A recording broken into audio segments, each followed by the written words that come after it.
Welcome back to, I don't even know what day it is at this point, but we're working on the project, and you can see we sanded it, all good, we just finished sanding it. Now we're working on the things that are going in the back so it doesn't warp, so I'm running them through the joiner, because they're like cleats, so the board doesn't warp over time. So that just helps it, and it helps mount it to the wall. So that's what we were making now. Then after we joined them, we had to rip them, or we had to put a chamfer on them, which we used the router.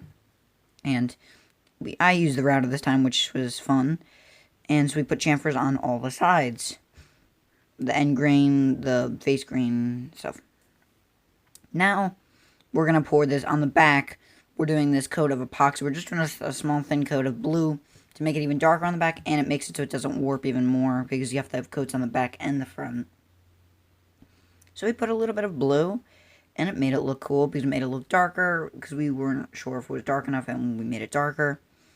Then, in that time it was drying, I had this idea of going down a staircase, which is insane, on a 16-inch bike. It's 16 inches the wheels, plus there's a big staircase. Then, after it was dry, we sanded it down real nice on the edges, because most of it is the edges. Now it's time for a sealer coat on the top. What this does is when we're going to do the flood coat next time, it seals off all the bubbles from coming up, because we had quite a bit of bubbles, but that just seals it off, and that means it.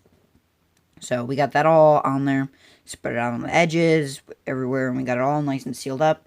And then after we went back when it was dry and we poked it like with more epoxy in spots that it drained in, and now this make it so it can't suck up any more epoxy, it layers on top of it. So this is just doing the top coat. It looks nice, like that red oak makes the epoxy makes the red oak look really nice. Now with the blowtorch, we try to pop as many bubbles as we can, but there was a lot, because it was just red oak has open grain, so it just comes out like crazy. By the way, I speeded this up because this took like a lot of time. This was like 20 or 30 minutes. So, thanks for watching, Antonio 40 Bello. Join us next week, or next week, for another video. Thanks for watching.